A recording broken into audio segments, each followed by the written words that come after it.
Hello, everybody, and welcome to Mom Cooks Fast and Slow. I'm Alex Sullivan, and I'm delighted to have you at my kitchen table.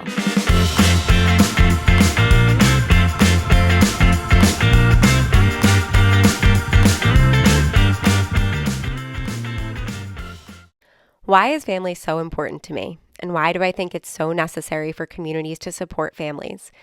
Today, I discuss this with my sister, Sam, as we examine Italian-American traditions and how it has shaped us as humans.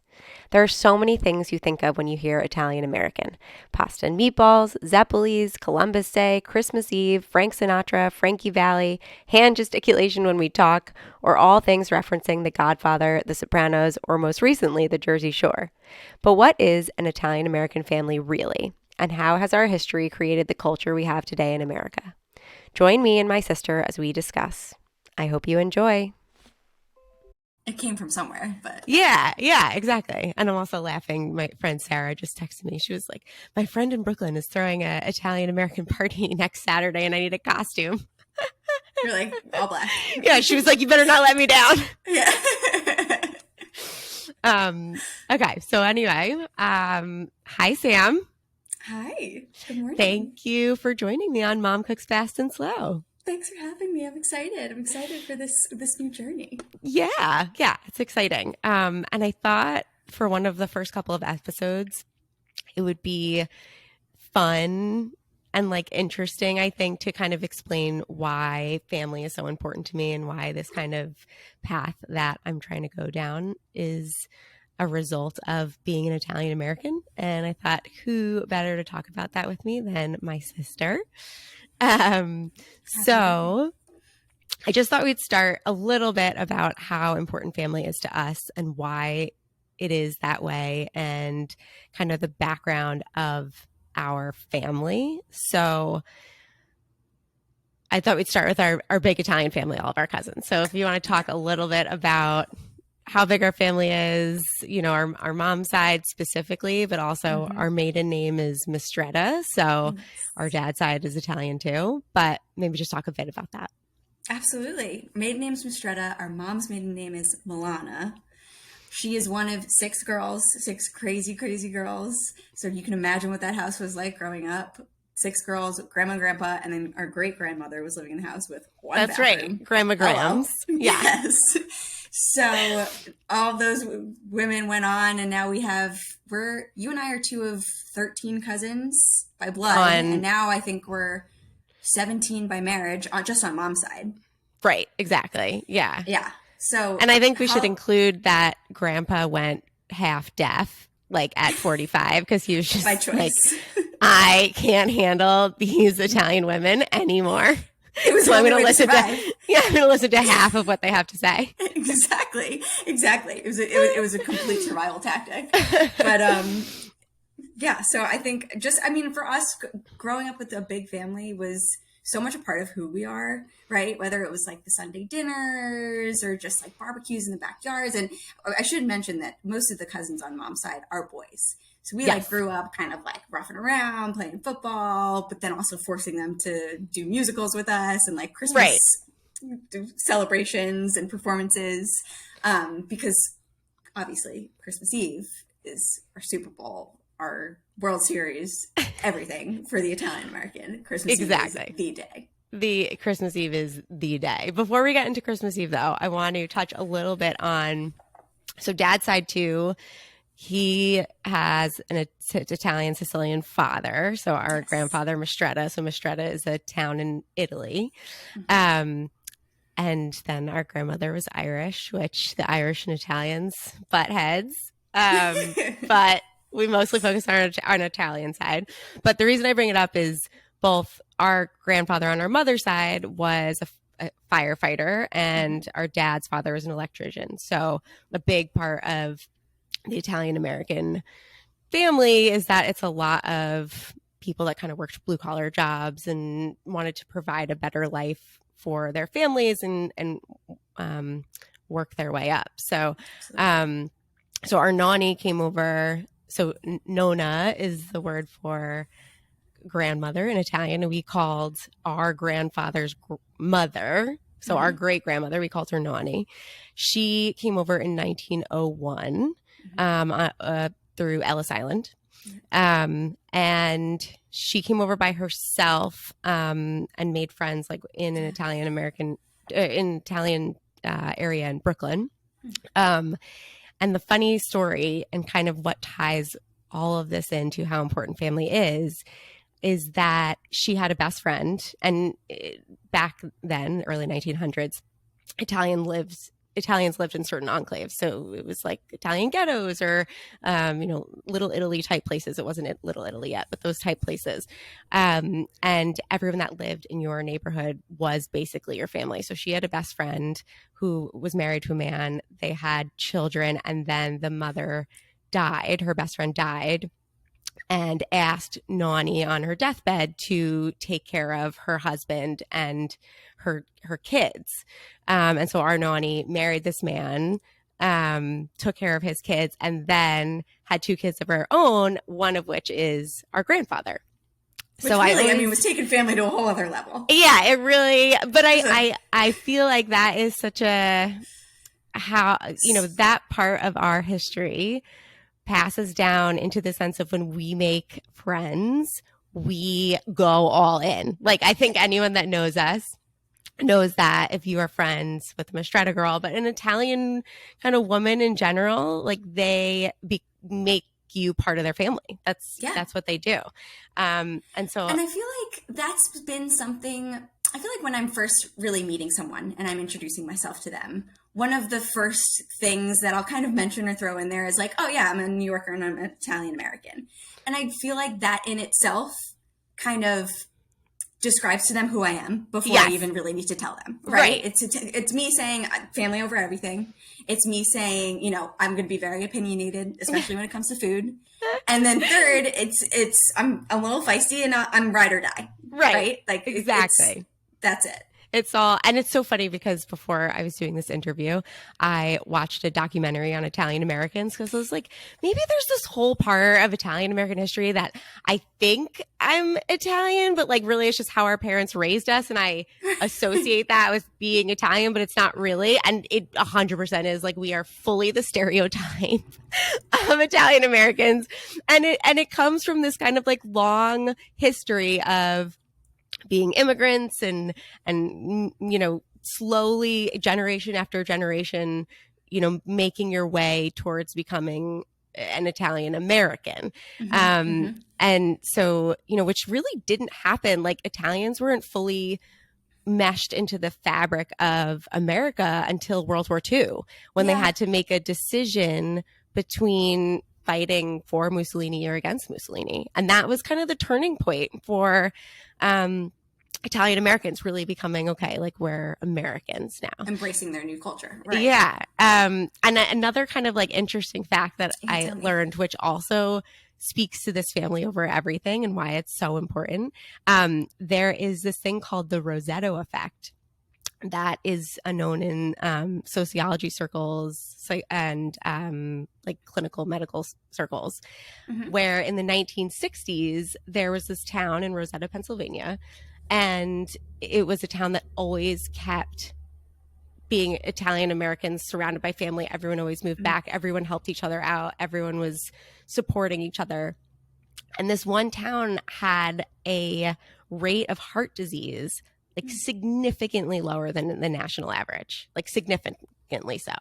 And they called it the Rosetto effect, in that like having family or having a group of people that support each other actually reduces stress. And with less stress, you are less likely to have heart disease and things like that. So I thought that was that's awesome. Interesting. And I just think that speaks so much to how we feel about our family and being with our cousins. And so we can now like kind of get into our favorite day of the year, which is Christmas Eve. Christmas Eve. But yeah, I mean, piggybacking on that, just feeling that support and that love, which brings us to Christmas Eve. It is the best day of the year. Like you and I look forward to it every single year. And it's not just because it's because one, we're with our family and we're with everyone, and it's going to be loud and crazy, and we're going to belly laugh harder than we laughed since the last Christmas Eve. And it's the food.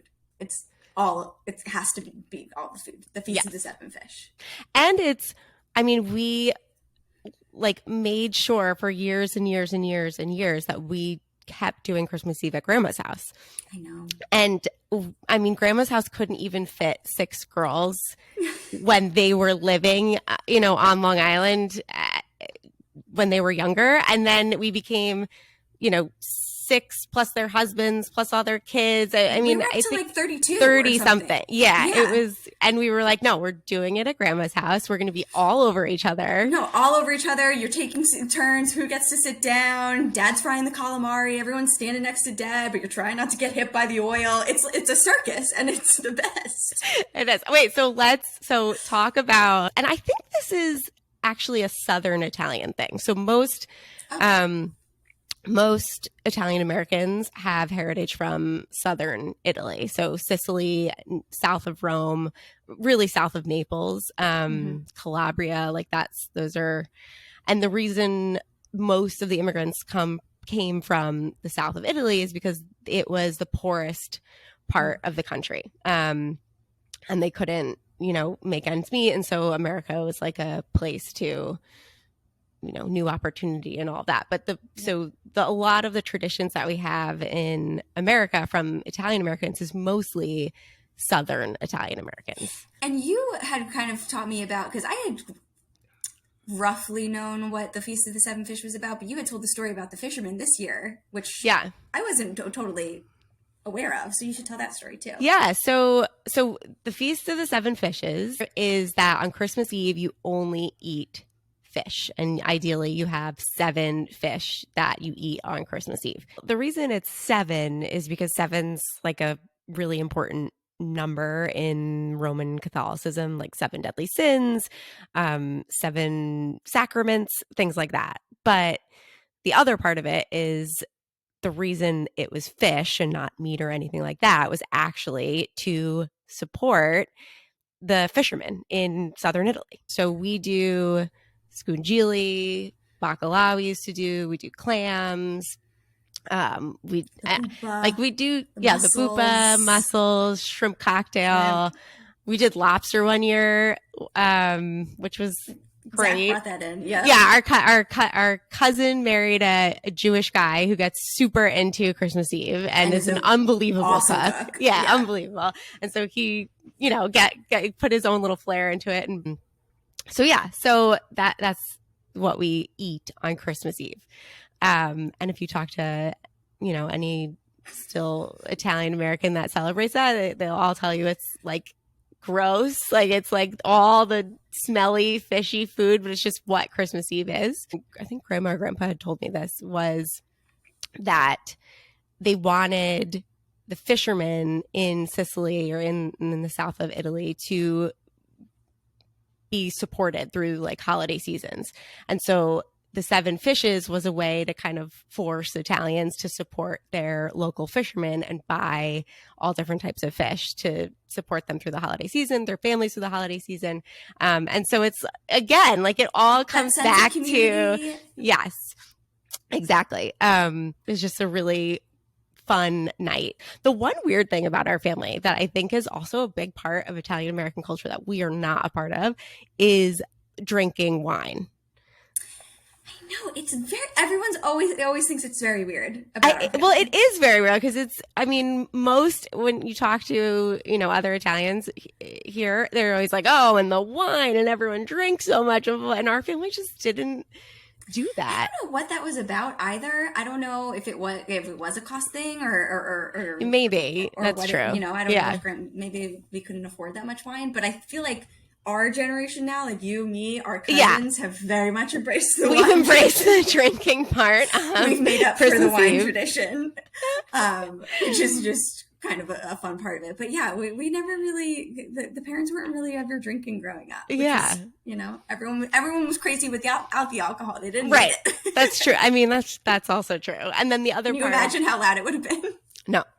Oh my gosh. I mean, Dad had to take Advil as it was, but before going. Yeah. But the other part that we do, and I think this a little bit kind of speaks to Italian American culture, because there was this whole generation of people that grew up on like the Rat Pack and guys like that we started appreciating the arts and opera and things like that. And Grandpa always loved that. And so our Christmas Eves, we always did shows for everyone where we would perform musical numbers, and we've kind of changed that a little bit with our Christmas tradition, turned it into a karaoke night, which I still really love. But that's the other part of Christmas Eve that, you know, I think is an important part of our tradition.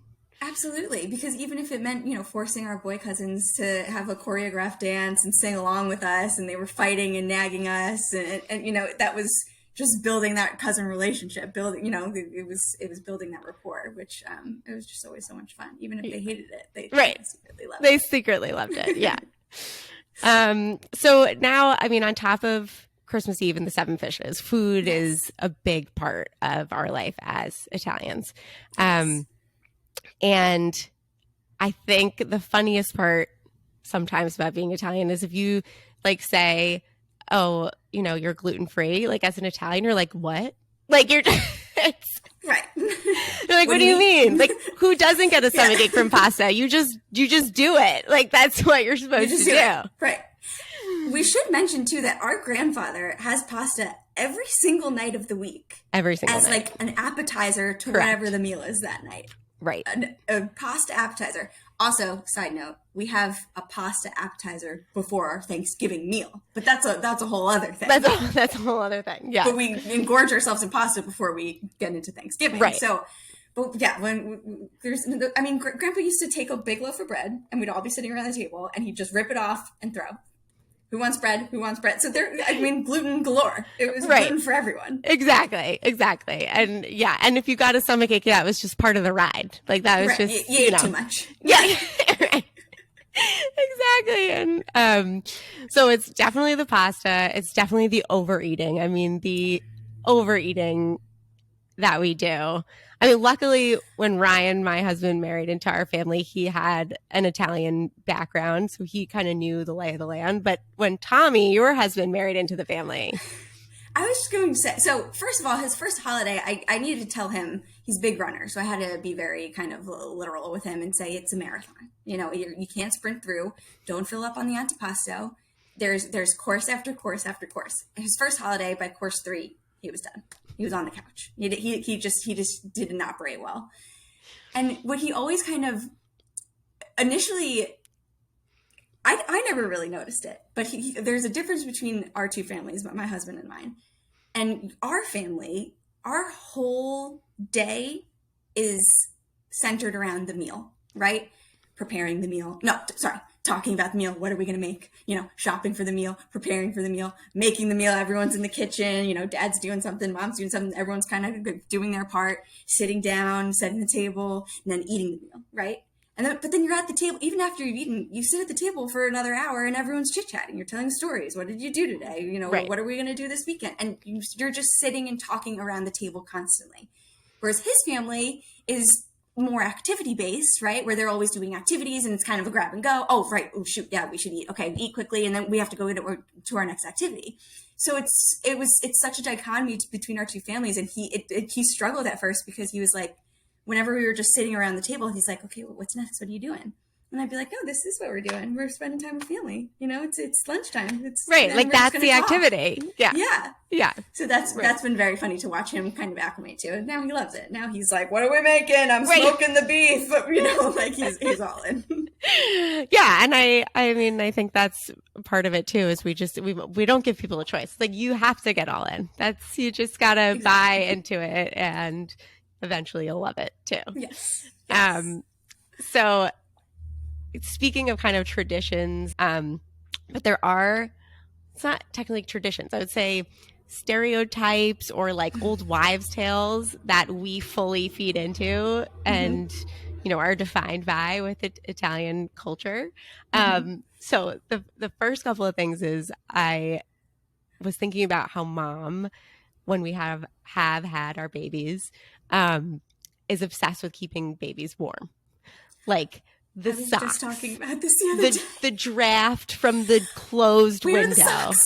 Where Right. were the socks? The hat on the head when it's 75 degrees out. Like that was like a thing. Like Italian immigrants would close all the doors in their houses, close all the windows. They were petrified of a draft. Like they would be in these, and it was just, and that just passed down. It passed down and passed down, and now it's, you know, it probably started because they didn't have any heat in the Right, house, right. And now it's like 80 degrees out, and my baby's sweating. She has me wrapped in a wool blanket. I'm like, Mommy's overheating. Exactly. So it's so funny. No, that's our life. Yes. That is, you know, very, very part. And I know that our cousin Ashley deals with the same thing with her mom, like our aunt, and you know, it's just the It's crazy, ingrained. the crazy kind of passes down.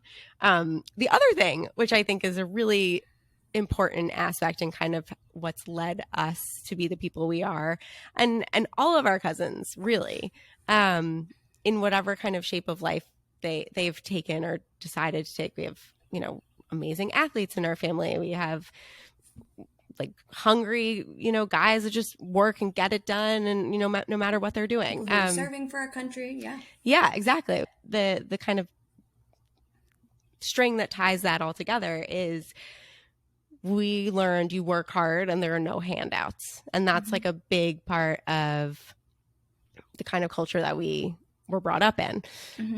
And I love that because it's this, it kind of keeps you warm and fuzzy thinking when you're working hard and when you know you're trying to accomplish something. And it was the thought of you work hard, but we have you back and we're Yes. supporting you, but you Totally. got to work hard.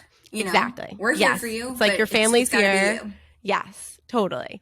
And I love that. And so I was thinking, where did that come from? I mean, that's a great quality that our whole family has. Is it just because, you know, I don't necessarily think it came from grandma and grandpa specifically, but it was kind of like in our DNA to Yeah. feel that way. And so I was going back and I read a story about in 1927, there was a bombing in the North Beach area of San Francisco. And someone bombed the St. Peter and St. Paul Church in North Beach. And that area was all Italian, like pretty much all Italian. And because Italians at the time were very poor, none of the traditional banks wanted to give Italians loans to get the city back up and running. And so it was kind of, you know, the whole town area of North Beach was destroyed. They weren't able to get money to start laying bricks or whatever you need to do to build it back. And so this guy, Amedeo Giannini, he was an Italian who had money, not from the North Beach area, but from California somewhere, I forget.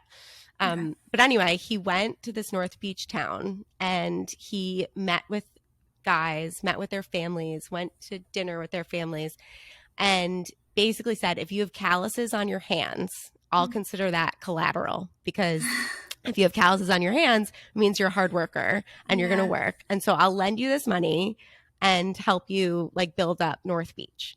Yeah. And he would do that. And he had this like little, like first it just started him going to door. And then he set up this little shop called the Bank of Italy. And, you know, he would stay open all day long every Saturday, have people come in, tell them why they needed to borrow money. He would take their calluses as collateral and lend them the money. And so that was 1927. And over the next 3 years, he opened a bunch of branches all over, doing the same thing. Like he said, he was for the little guy, you know, doing the same thing all over. And that bank is now called the Bank of America. That's insane. I know. Isn't that love crazy? that. It's Yes. I was like, wow. It's just like a true American story. Yeah. You know, like starting from nothing, and the true Italian American story. Nothing like a handshake deal, right? Right, And just exactly. what And it's grown to be. yeah, and that was the first time Italian Americans started trusting people. So Oh. there was this big when Southern Italians were still living in Italy. The south of Italy was not part of the north of Italy. And they were actually owned by a Spanish monarchy. And in like 1860-ish, this guy called Garibaldi started a revolution and was like, we want to be part of northern Italy. Like, we don't, because they were so poor and whatever, we don't want to be part of Spanish monarchy anymore. They won. And they became part of northern Italy. But northern Italy, the government like did not like southern Italy. So they started taking advantage of them. They taxed them like crazy, whatever. Anytime a Sicilian would have like a little garden in their backyard, the government would come and tax them, whatever. Mm-hmm.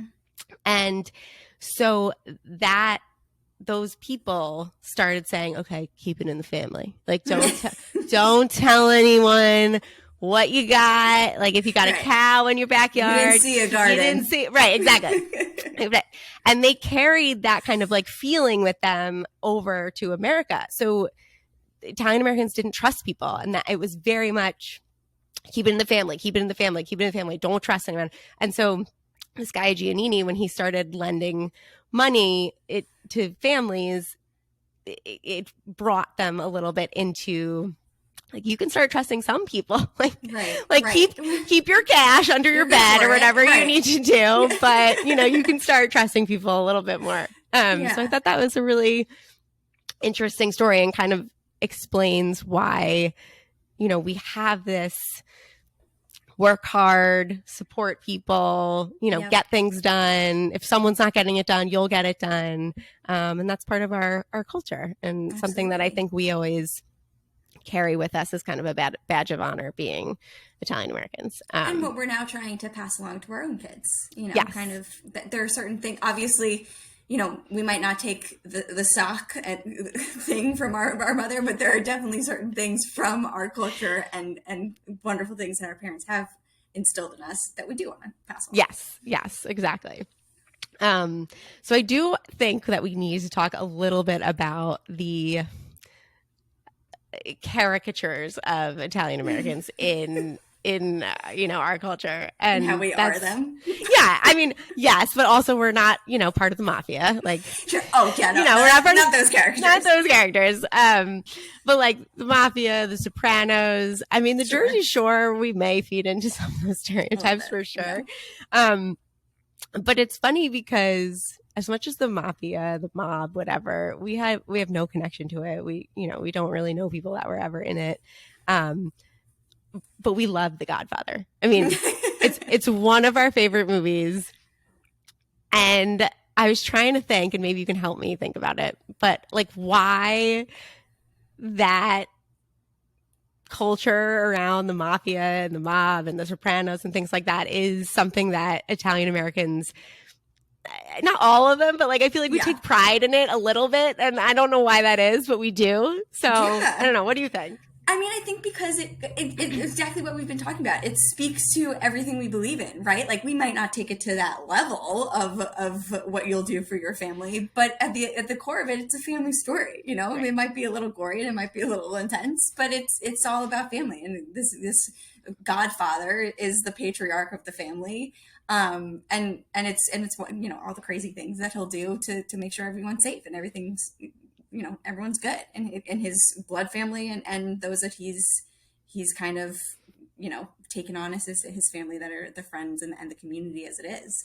And it was, and I mean, our family watched The Offer this year too, which is, one side of the story as far as how The Godfather was made. And that kind of opened up this whole other world, into how the mafia was kind of involved in even the making of that movie and just all of those inner workings and relationships. I think we respect in a sense because we understand where they're coming from, Right. Yeah, no, totally. It's like this, you don't want them to succeed at killing people, but you're like, ooh, you're succeeding and you're doing it for your family. He did kind of wrong you, but I kind of get it. I mean, which does speak to a little bit, to the loyalty aspect of our culture is like, we demand loyalty. That's like a big part of, it's like if someone wrongs me, I'm like, oh, I hope they don't find a horse head in their bed. I mean, I'm joking, but you know what I mean? It's like this. And we're just very protective, right? Like our parents have always been very protective of us. You have always been very protective of me, as I am to you. It's just you protect your own. Right. Yeah. And so that kind of makes me think too about Italian boys and their mothers, which we are now Italian mothers to boys. How do we break that cycle? I don't know. I mean, our cousin Brandon, is 30 years old, and his mother still like comes and irons his clothes on Sundays. Or He's I mean, 32. Yeah. I mean, there's something about, but like, and I look at him, and growing up, I was like, Brandon, you know, yeah, you gotta, let's go. But now I look at my own son, and I'm like, I will press them every Sunday. I will come over, sweetheart, and press them every Sunday.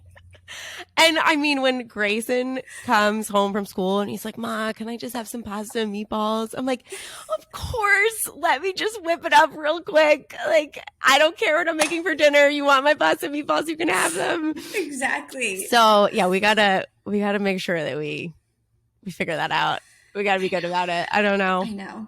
I feel like it's okay to still spoil them in that way, as long as we're spoiling our daughter-in-laws as well. Right. True. You know? Yeah. Just bring them into the fold. Right. And you gotta gotta. them both. We're gonna drive them crazy, though. I already know it. It's gonna be. We'll see. Well, you know what? It's gonna be like we're gonna drive each other's daughter-in-laws crazy too, because obviously we're all very involved. Right. We're all very involved. So to our future daughter-in-laws, if you ever see this, we're sorry in advance, because we know we're going to be painful. We're self-aware. Yeah, man, that will be quite the thing. It'll be fun. And I'm excited to see what our boys do and what they take from us. You know? Yeah. Like, because I think kind of moving towards just growing up and, yes, cooking and mealtime, like, dinner time was always the best part of the day for our family, right? Like our dad is a dentist, and we were lucky enough that he was able to be home for dinner every night with us.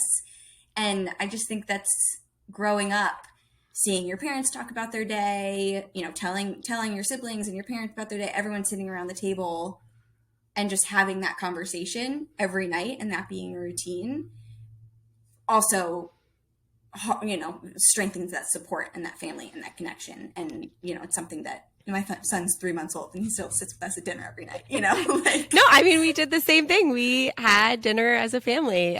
We still, I mean, obviously every night we do. And as your kids get older, you know, there's sports and there's this and there's that. And so it gets harder to do it every single night. Right. But I do always cook a meal every night so that, you know, we're all having the same thing, whether, you know, if Grayson's got to eat it on the run or whatever, you know, everyone's having the same meal. And then of course Sunday dinner is, you know, the big dinner that, you know, we always make sure as a family. Or sometimes too, what's really nice is, I mean, if you were living up here, I feel like we would be having Sunday dinners together every Sunday. Mm-hmm. But we, you know, have family friends that'll come over for Sunday dinner, or we're, you know, we have family friends in town that are actually, funny story. When I first moved to New Canaan, I was coming from Long Island, where there were a fair amount of Italians, like, you know, whatever. And I moved up to New Canaan, Connecticut, and I was like, ooh, like, is there any Italians here? Like, I don't know. And I asked my realtor, and I was like, you know, do you know any Italians in New Canaan? And she looked at me, I had 8 heads, but she was like, actually, I know one. I know one Italian. Because like Norwalk has like a big Italian culture there. And so one of my best friends, Kelly, is from Norwalk, but she lives in New Canaan, and she introduced us. And she does Sunday dinner every week with her family. And, you know, she married an Egyptian guy, and he has his culture, and they infuse that culture into their family too. But on Sundays, it is Italian meatballs with all the crazy aunts and all the cousins. And it's so funny too, because I've obviously met a bunch of your friends, and they're all wonderful, and I love talking to them whenever I see them. But Kelly, it was like immediately we kind of fell into it together, because we talked the same way. And she's like, you know, yelling at Sammy, don't do that, you know. All right, and what did you do last night? All right, did you get the ball? Okay, and, you know, like she's crazy like we are, and I love it. Yes, totally. And so I kind of immediately felt that sisterhood with her, because I was like, okay, she gets it. Yeah. Right. Yes. She's one of us. She's an Italian. She gets it. So anyway, but I thought this was kind of like a fun way for people to understand who I am as a person, and why family is so important to you, to us as a family, and why I think it's important for communities. I mean, that Rosetto, Pennsylvania. And here's like the saddest part about that story is, so the 1960s, they did that study they showed. And then as the town, you know, as kids started getting educated, as they started trying to make a better life for themselves, like it was a pretty blue collar town, whatever. Kids started moving away. The town isn't like a family town anymore. Yeah. And that heart disease rate has now reached the national average. It's like Right. not. And so it's, you know, there's such this push and pull between you want to savor part of your culture and your family and keep everything super tight knit, but also the American dream is to accomplish different things and go your own path. And that push and pull is weird, you know, I feel like for us, for, you know, anyone that kind of has to deal with that, wanting to hold on tight to the past, but then need to, you know, push forward into the future. So it's that balance like anything else. Yeah. It is that balance. So we'll have to try and, you know, balance that with our boys. Yes. And just make sure that they always come home for Sunday dinner.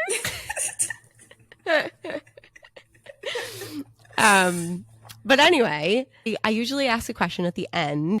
The usual question is, what is your favorite family tradition? And so, I mean, we obviously, I think, would both say Christmas Eve. Like that's, you know, but so I thought what might be interesting is to say your family tradition that you learned from Tommy's family. Like, do they have any family traditions that, I mean, Tommy's half Cuban, so are there any Cuban family traditions that you really like, or just his family in general, something that they do that you enjoy as a family tradition? Yeah, this is a good one. Yeah, so Tommy's half Cuban. His father came over from Cuba when he was 3 years old, I believe. Which has been nice because the Cubans and the Italians, they both have that kind of like spice flair. Yeah. They have that flair, and they do, even though his family is very activity based, they still do appreciate a meal. You know, the Cubans know how to cook. And they were very confused about the 7 fishes, though. On they Christmas were, Eve. but they were good sports. They were very good sports. They were very good sports, but they were like, "What are you feeding us? This looks like garbage." Yeah. But yeah, I will say his Abu and Abba, they were very good cooks. So I'll say like their ropa vieja is like our spaghetti and meatballs, right? Okay. That's what whenever he would go over to Abu and Abba's, if they were making that was like a really good night. And so we've tried to recreate it a couple times, but you just can't do it as well as grandma, you know? Of course not. Yeah. So yeah, I will say that they're kind of classic meals. They, unlike us, always have a fun cocktail paired with it. So Tommy's dad will always be making a mojito or a dark and stormy or something. They're always making a fun cocktail. And then the music, they've got the music on in the background. And even if you're at the stove, they're kind of shaking their hips a little bit. Right. So that's kind of the fun dinner tradition for them. Well, I love that.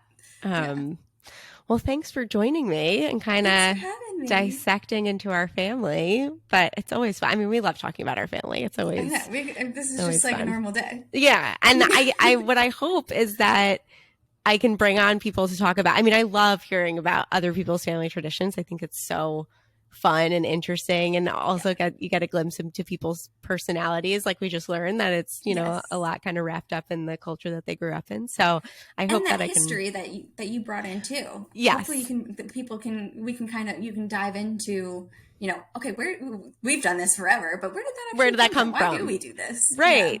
I would love to have more conversations like this because I always think it's really interesting, and it's the best part of America is that there's just so many people with so many different stories, and they're all interesting, and they're all, I don't know. It's exciting. So anyway, Thank you for sitting at my kitchen table.